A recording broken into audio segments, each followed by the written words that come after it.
All right. Well, game seven, Boston Celtics versus Toronto Raptors has just finished. I think I've finally calmed down enough to give my thoughts on this series. So that's what this video is going to be about. I'm going to talk about the series as a whole. I'm actually going to go through each and every single game as I had been taking notes on every single game. And in the description of the video below, you will see the time stamps for each game. So if you're not interested in hearing my thoughts on game one and game three and game five, etc., you can go ahead and skip to game seven and just listen to my thoughts on the series overall. Some of the thoughts that I had from before might be a little bit dated. I am sort of like Dr. Jekyll and Mr. Hyde of basketball. I vacillate between being incredibly objective and logical and also wildly in the moment, overreacting with emotion. So you'll definitely see some of those thoughts as I break down these games. But that's the plan.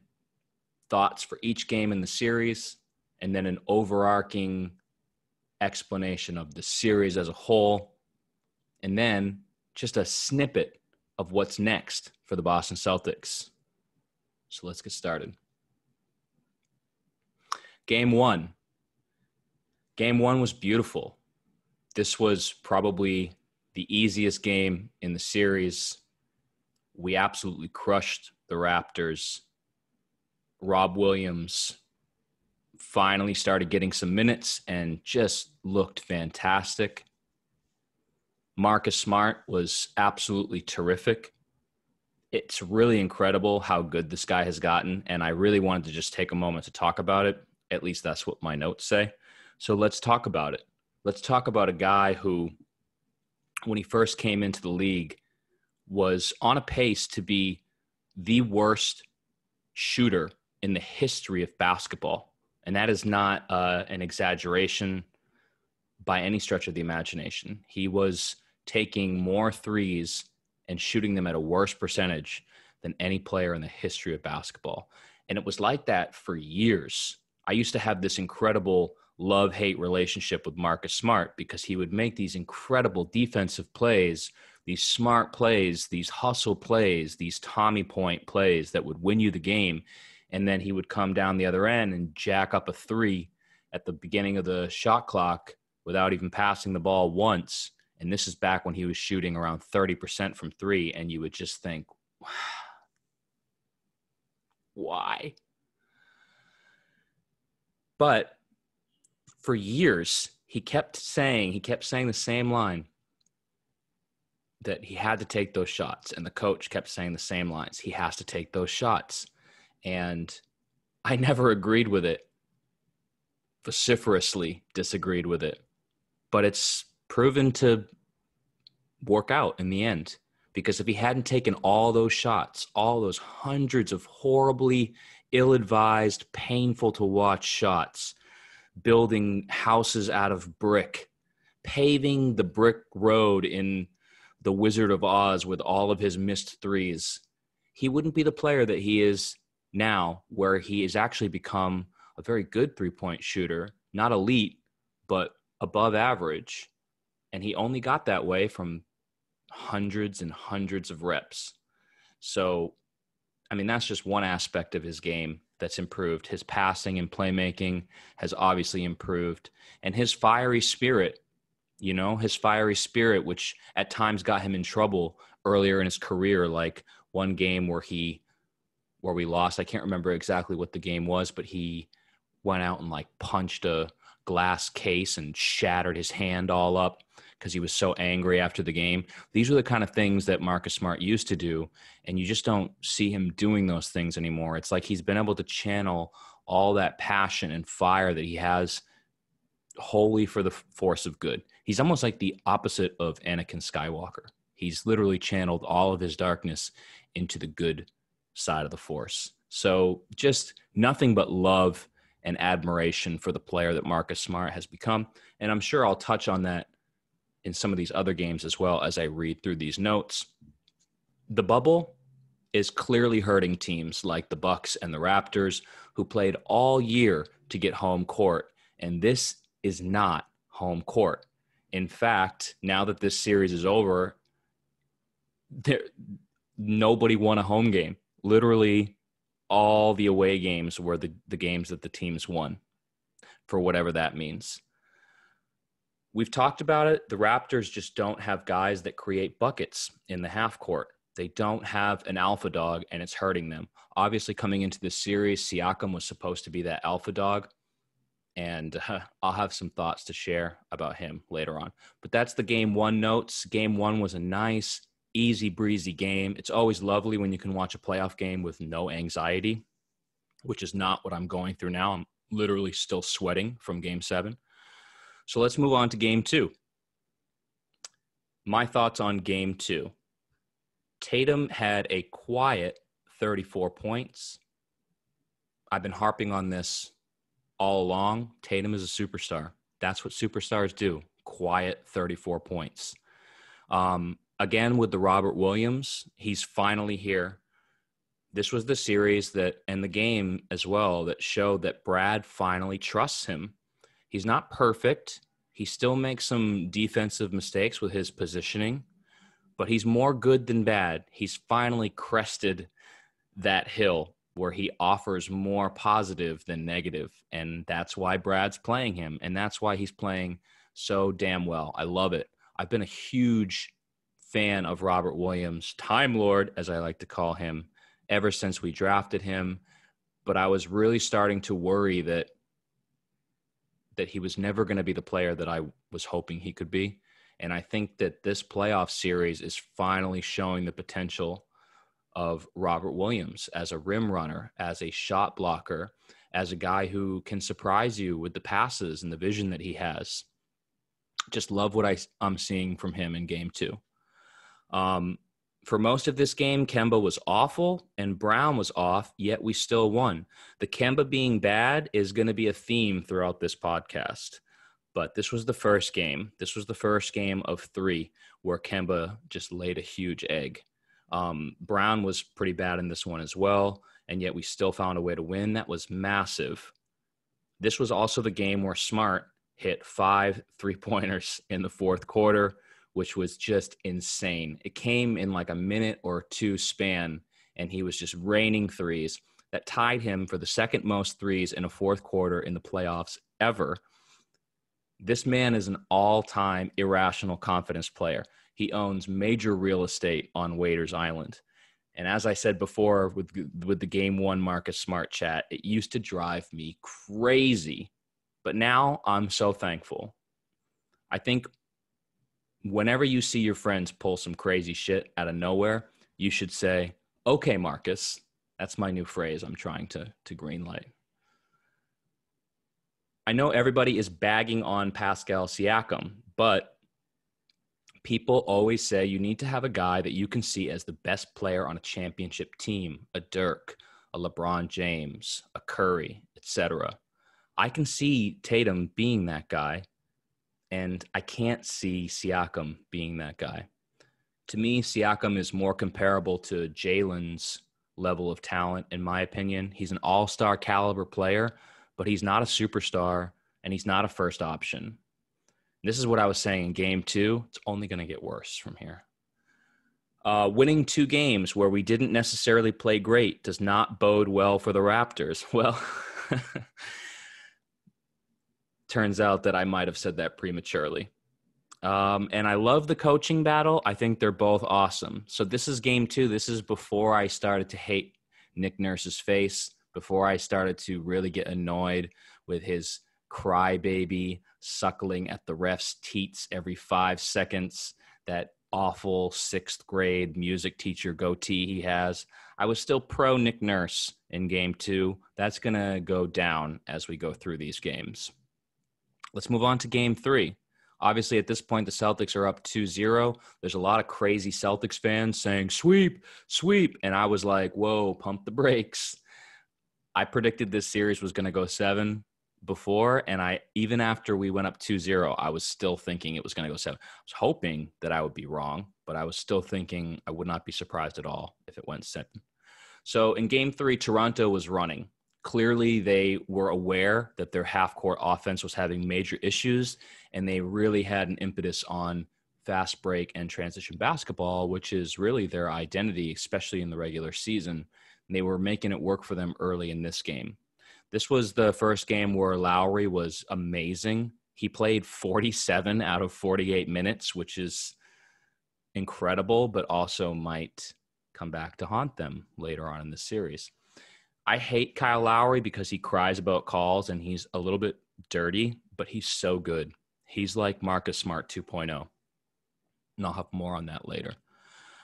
Also, this was the game where I started wondering what happened with Powell. Like, Powell off the bench used to kill us when we played them in the regular season, and he averaged 16 points per game off the bench in the regular season. So he's a big part of what Toronto does, and a major reason why coming into this series, most people thought Toronto's bench was much better than ours.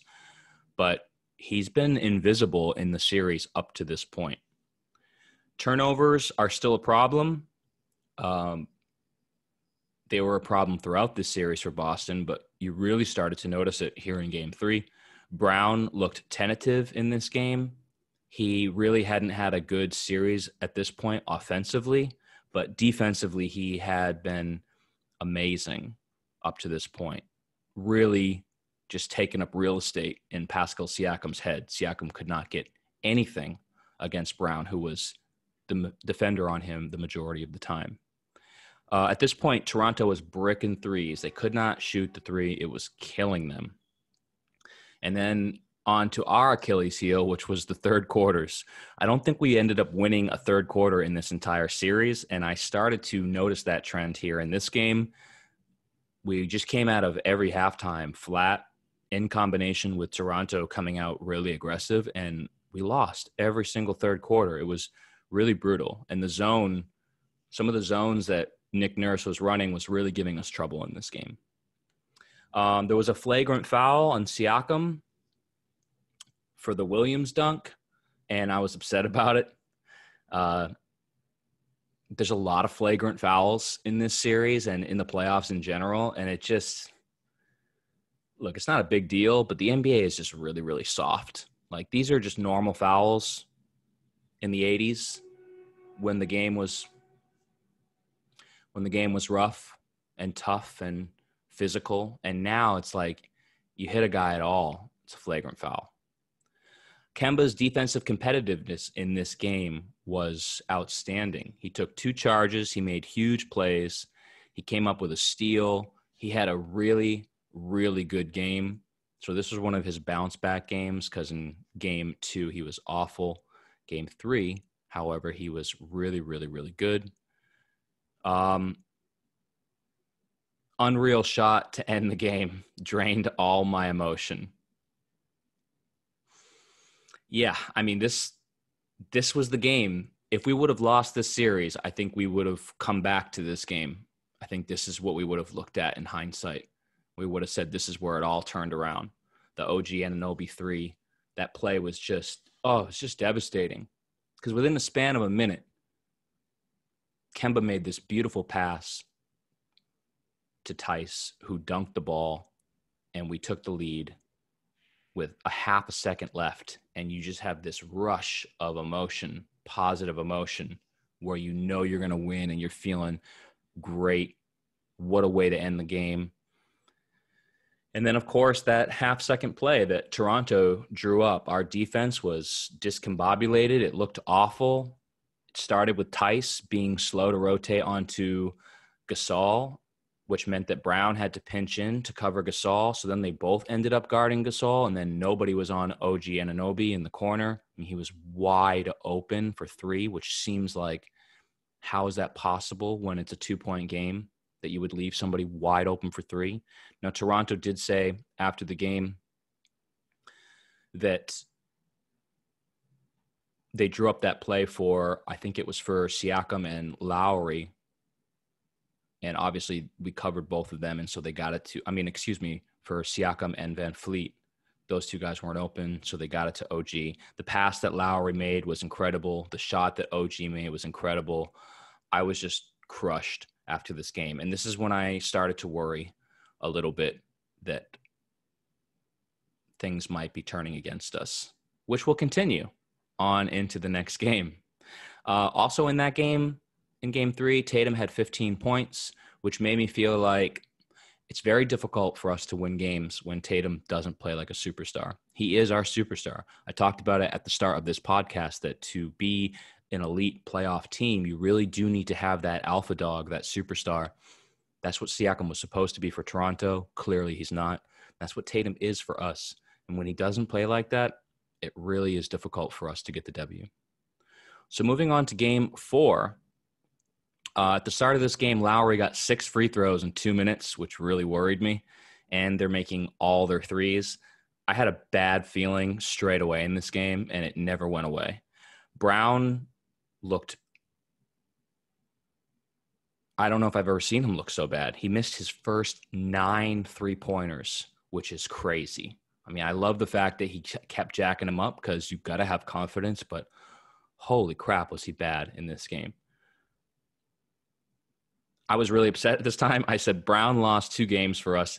He's killed us in this series. Again, this is the Dr. Jekyll, Mr. Hyde side of me where I get over emotional. Obviously, I was still really angry with Brown, as he was angry with himself for losing OG Anunoby on the last second shot in the previous game. And then for basically him to come out, and which is supposed to be a bounce back game for him, he was just awful all game. He was so bad offensively that his defense actually was bad as well, which was the only time that happened in this entire series. And it really got us into trouble. Again, we sucked in third quarters. We had an issue in the third quarter of this game as well. We were giving up tons of second chance points. We were turning the ball over again. Just everything was bad, including Kemba Walker, who somehow took 9 shots in this game. We desperately needed his scoring, and somehow he was taking the same amount of shots as Semi Ojeleye and Brad Wanamaker, which was just inexcusable. So this is bad game number 2 for Kemba Walker in this series, and I'm not done having things to say about him. Nothing good to say about this game. It just makes game 3's loss hurt even more. That moment is going to haunt us for the rest of this series. So a lot of these notes I'm just reading off of that had been written before. Some of them age really well, some of them don't. This one aged really well. Obviously, that shot did haunt us for the rest of the series because this series, was not really settled until the last 30 seconds. So it really came down to the wire, and it all started with that shot in game 3. I am reminding myself at this point that I had the Celtics in 7 before the series started. I still have that, but I'm not feeling as confident at this point. I really wish I would have gotten this on video because it was hilarious, but I didn't. But my girlfriend told me a couple of things about game 3 and 4 that were really hilarious. When I showed her the end of game play in game 3, when Tice and Brown were both on the wrong guy and the other guy was wide open and everybody was bumping into each other, she just said, what is going on with your team? They're a mess. What is that? Some kind of stupid monkey dance? And I don't know why, but it was so hilarious when she said it. And now I've got that stuck in my head, monkey dance. Whenever I see a play go horribly wrong, that's what I shout at the TV now. What is that? Some kind of monkey dance? It's better when she says it. She also told me after this game, she said, your team can't shoot. So don't feel bad because your team sucks. Which, words of wisdom from my girlfriend. This was the game where I started to think that we were really missing Gordon Hayward. Game 3, Tatum stunk and we lost. Game 4, Brown stunk and Kemba stunk and we lost. With no Hayward, we just can't seem to get a W with one of our major guys stinking. So on to Game 5. Game 5 was similar to Game 1. We absolutely crushed Toronto. It was another one of these beautiful games where we didn't have to stress at all. Tatum had another bad game, but we won by 21 points. So basically what I had just said previously about us being unable to win a game when Tatum doesn't play well, it turns out sometimes we can by 21 points. To be fair to Tatum, he's getting the superstar defense. Toronto is regularly doubling him and trapping him and he's clearly bothered by it in this game. It is great to see that we can win a game so easily with Tatum off his game, because he's going to need that experience of dealing with doubles, because it's going to be a big part of his future. Just like the cliche saying of a great shooter has to have a short memory, Jalen came out bombing threes in this game after looking like he was shooting blindfolded in game 4. Honestly, he's been a little bit off offensively for the entire series up to this point. So it was incredible to see him be an absolute beast in game 5. Really great to see that resiliency and confidence. I know previously I had praised Nick Nurse for playing his dudes the entire game, doing whatever it takes to win, but I wonder if fatigue played into this game, as Toronto looked dead for the majority of it, and Siakam took 9 shots and Lowry took 8, which is pretty crazy in hindsight. Kemba was more aggressive. Brown was phenomenal. I never say anything nice about Brad Wanamaker, so listen up. Wanamaker was great in this game. Okay. I said it. It's interesting that everyone and their mama has been calling for more minutes from Rob Williams, but in this game, the most important game of the series up to this point, Brad played almost exclusively Tice in the minutes that mattered. I think this importantly showed that Tice has Brad's complete trust, and Rob Williams, revelatory as he's been in this series, just isn't quite there yet. Also, a little nitpick for this game. Why does the Raptors broadcaster call Kemba Walker? His name is clearly not Kemba. And Powell, they call Pow. Is he like European or something, and that's how you pronounce his name? I feel like it's Powell. But every time they say his name, they say Paw. Very annoying. Anyway, this game was over by halftime. And honestly, even in the first quarter, you had to be confident. Our defense was stifling. I think the first quarter might have been the best defensive quarter I've seen in all of the playoffs from any team. And Toronto was throwing the ball away, and they just looked awful. They were in danger of scoring 9 points in the first quarter, before Lowry was fouled on the last possession. 9. That's insane. So again, that's 2 games now in this series that Toronto has just gotten smashed to pieces. Strange. It does make me happy, though, to shut up some of these crazy Raptor fans doing their mental midget math. Well, Smart shouldn't have made those 5 threes, so really the Raptors should be up 3-1. And honestly, that first game wasn't us, so it doesn't count. Okay. Unfortunately for Raptors fans, you've now played 2 out of 5 games where you've looked like the New York Knicks. So I'm not sure what to tell you. Maybe I can tell you that Game 6 is going to go better for you. Game 6, Tatum missing free throws. Looks awful. Hope it doesn't haunt us. It did. It did haunt us. This game was ugly. Brown, on the other hand, looked incredible again, even though by the end of it, his shooting percentage wasn't great, but he really was carrying us at multiple points in this game. Kemba hasn't scored a basket halfway through the second, and Tatum looks like booty, and we're up 12. Translation, Toronto is in trouble. Well, that's one of the comments that does not age well. Really disgusting first half from both teams. Siakam and Van Fleet and Tatum and Kemba are all awful. Kemba is 0 for 3 at halftime.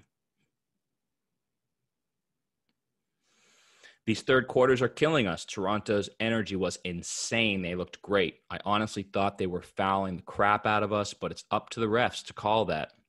How can we win this game with Tatum being off again and Kemba playing like a huge pile of...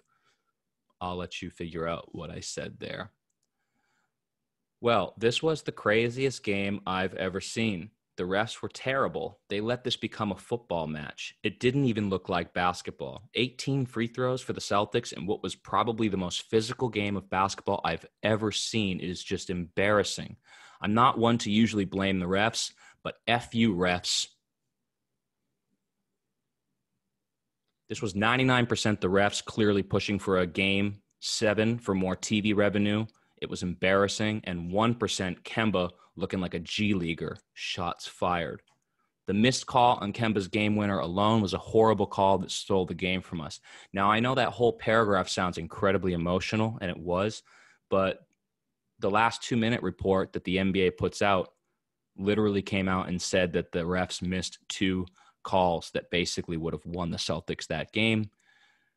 So, again, while I'm not usually the one to blame the referees, and the last 2 minutes doesn't tell the whole story because NBA refs are so consistently awful that they miss calls throughout the entire game. So it's a bit revisionist to go back and say, well, these 2 calls that you missed in the last 2 minutes are what stole that game from us, because there could have been dozens of calls going both ways before that. I've obviously calmed down a lot since then. But seriously, like, Kemba got fouled on that last layup of the game. The NBA admitted that they missed it, and he would have made those free throws and we would have won, and we wouldn't even have had a game 7. So this was a tough one to swallow, especially watching game 7 today, knowing that, like, if we lost that game, I was going to be going back to that OG3. I was going to be going back to Kemba not getting fouled at the end of regulation, the refs not calling it, and not feeling like we lost to the better team, but feeling like we got screwed out of a win. But let's give credit to Toronto. They hit all the big shots in this game. Lowry, again, was absolutely fantastic. Norman Powell, who I had crapped on earlier in the series about not showing up, usually killing us in the regular season, was kind of absent from this series, finally showed up in this game and buried some huge shots. Kemba was a bleeping disgrace. Oh, boy. This is where I get emotional again. This is where all the years of not getting reps in Charlotte hurts him. This game was too big for him, and he shrunk so small, he literally disappeared in this game. He couldn't handle the heat, and he melted like a wax candle. Embarrassing. Yeah, I mean, look.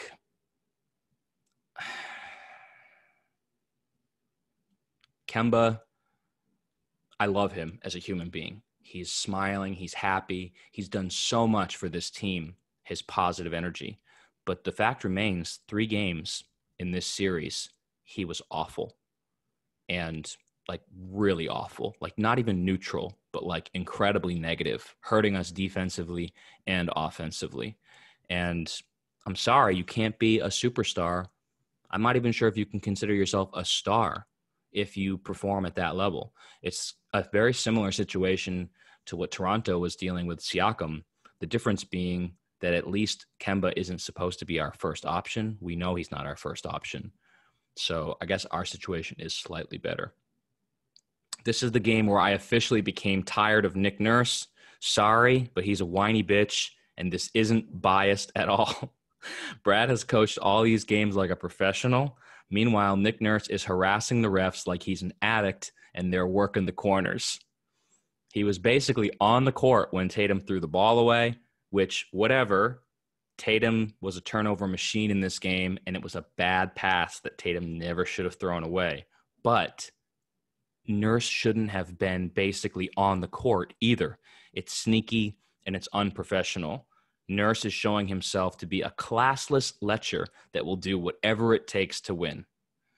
So that's the emotional side again. That being said, I doubt Toronto will have that same energy in Game 7. I guess we'll see. Okay, that comment aged well. One last thing. This was an important thing for Game 6, and it went into Game 7 as well. Can we stop being surprised about how good Toronto is? I am so exhausted of, wow, Toronto, look how much guts they have, blah, blah, blah, so resilient, never giving up. Dude, Toronto is the better team. They were 5 games better than us in the regular season. They were the 2nd seed. We are the 3 seed. And now we're in the playoffs, and they're 100% healthy, and we don't have Hayward. They're better. They are the favorites. Stop acting like they're doing something special by winning these games. They're not. They should be winning. We're the underdogs. God, that was aggravating throughout this entire series. Oh, look at the heart Toronto has. They never give up. Dude, they should have been winning. They should have won these games. They should have been the favorites. Ugh. On to game 7. Lowry hits his first 3, and the Celtics missed their first 7 threes. This is where I officially started to worry. After this, we went on a big run, but I wasn't comfortable because these games are long. They're really long. And it's a good thing I didn't get comfortable because Toronto came right back. Kemba and Siakam still look like shit. Kemba had 0 points and a turnover in the first quarter. If he doesn't stop playing like a scrub, we're going to lose. Oh, look at this. I'm bagging on Kemba again. Kemba Walker is literally killing us. He's not even a neutral player. He's actively bad. I'm actually starting to hate him, and he's the nicest human on earth. That's how bad he is. I'm going to try at the end of this podcast to reel it in a little bit with the Kemba hatred. But again, these were my thoughts in the moment of me being overly emotional. And here it continues. I'll say it right now. Marcus Smart is twice the player Kemba is. He's just better. It's not close. He's keeping us in this game in the second quarter. I hope to God that Kemba is hurt, because if this is healthy Kemba Walker, this contract is going to be an albatross. Oh, God, I think I'm going to get a lot of hate. I'm going to get a lot of hate for this. Yep, same thought as last game. I'm so tired of the refs praising how tough Toronto is, how much heart they have to stay in this series. How about you realize that fully healthy Toronto is the superior team, and they're actually playing like crap, and that's why they have to be so resilient to stay in this series with an undermanned, lower-seeded Celtics. The only reason that we stayed in this game was our defense causing turnovers and Tatum being a star. Tatum was magnificent in this game. Marcus Smart was magnificent in this game. Jaylen Brown was very, very good in this game. But we still almost lost because of missed free throws. We shot like 56% from the line, which is insane. We never shoot that poorly. And honestly, like, we've lost enough close games in this series that I was so uncomfortable in the fourth quarter of this game. Like, I'm still sweating, and the game's been over for a couple hours. That block by Smart on Powell in the fourth quarter was just an absolutely incredible play. And the defensive play by Grant Williams right after missing 2 free throws shows why we drafted him. I mean, he's an undersized tweener who's not athletic and isn't really great at anything. But, man, that guy is just such a smart basketball player already. And that's the reason why we drafted him, the intangibles. To miss those 2 free throws, which could have been horrifying, and then to come right back on the other end and make a huge defensive play says a lot about his resiliency, intelligence, and his character. Toronto ran out of gas in the fourth quarter of this game, quite possibly because Nurse played all his players all the minutes in this series. I get that he had to do whatever it took to get back into this series, and he did. But you can't help but think maybe it came back to haunt them, as I had predicted earlier in this podcast, because they looked really, really awful in the last several minutes of that game. They just looked like they were out of gas. So that's it.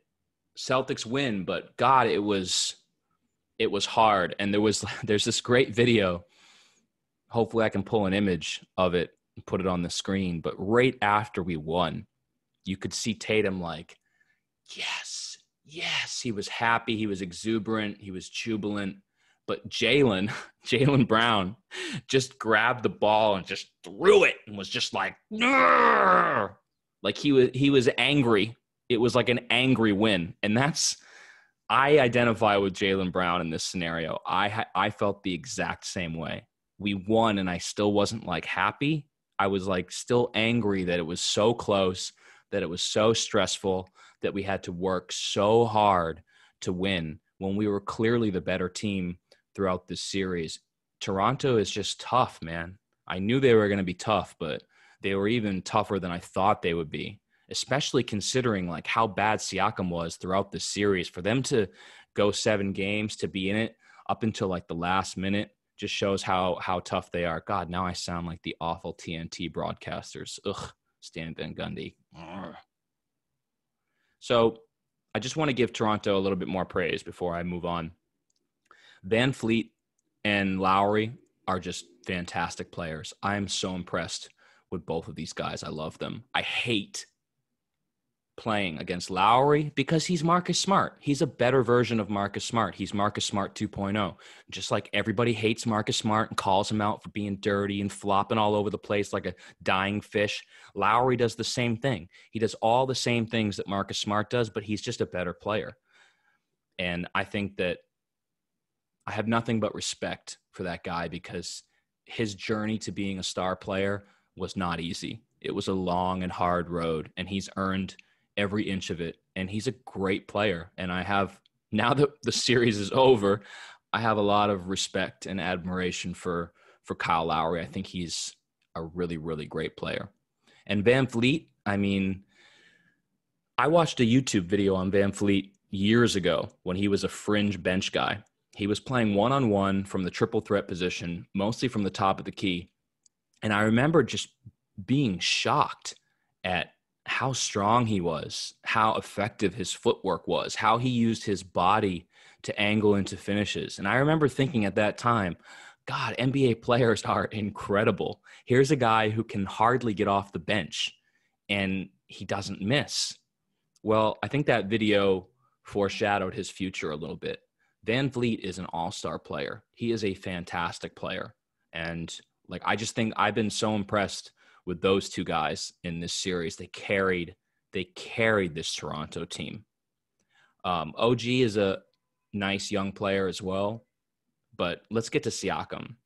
There's going to be a lot of hate on Pascal Siakam for how he played in this series because he was awful. He was awful everywhere. I think the only thing that he did reasonably well was rebound the basketball. But I want to chill a little bit on the Siakam hate. This is what I want to say about Pascal Siakam. I don't think that he's the guy that people thought he was. People were saying before these playoffs started, there was conversations about who's better, him or Tatum. Is Pascal Siakam a superstar? Can he lead Toronto the same way that Kawhi Leonard did? I think all those arguments are done. Like, Siakam, I don't know if he can be your first option. It's not looking pretty in that respect. He is clearly not ever going to be in a conversation with Jason Tatum again. Sorry. Tatum is just a better player who's going to get even better. And Siakam is like 27. People think he's young because he kind of came to the NBA late, started playing basketball late, but he's not that young. He's pretty much who he's going to be at this point. And I don't think that is a first option or a superstar. That being said, I also don't think that he is the player that he showed himself to be in this series, which is a dog shit player. I mean, he was awful. He was like Toronto's 5th or 6th best player. Really, really bad.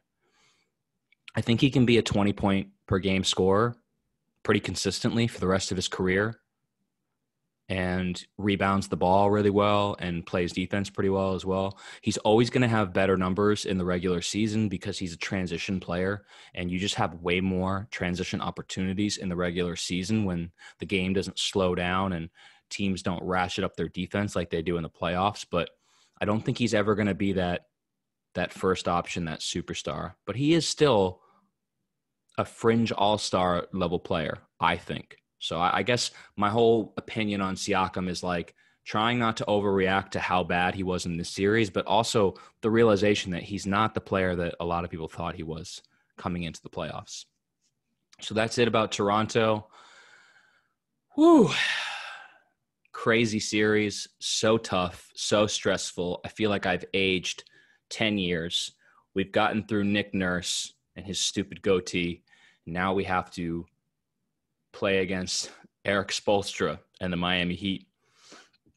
So arguably have to go through the two best coaches in the NBA. I know everybody likes to say Popovich, but Popovich is like 140 years old, and I think the Spurs time is done. So I wouldn't be shocked if that's how most people feel, that Nurse and Spoelstra are the best two coaches in the league.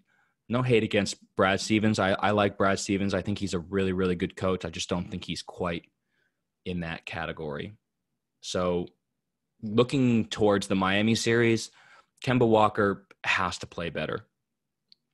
I know if you've been following this whole video, which, by the way, if you made it through this whole video, insane, amazing, congratulations. You should reward yourself with a bubble bath or something. I trashed on Kemba Walker a lot, but this is how I feel about sports. Just because a guy is your guy, just because a guy is a good guy, doesn't mean when he has bad games that you should not be able to criticize them. I think that's insane. I still love Kemba Walker as a human being. I am still incredibly grateful that he's on our team, and I support him every game that he goes out to play. That's what being a Boston fan is. But I'm not being a normal human being if I can't say he was awful in this series overall. 3 games where he completely disappeared and crapped the bed. Now, granted, he did have a really good fourth quarter in this game for us, but that was after 3 quarters of awfulness. And I just think he just needs to be better. And I really think he can be better in the Miami series. I don't think Miami has the guys to really slow him down the same way that Toronto did. So I'm really desperately hoping that Kemba bounces back. And I do stand by what I said before. I really do think that some of these moments have been too big for him.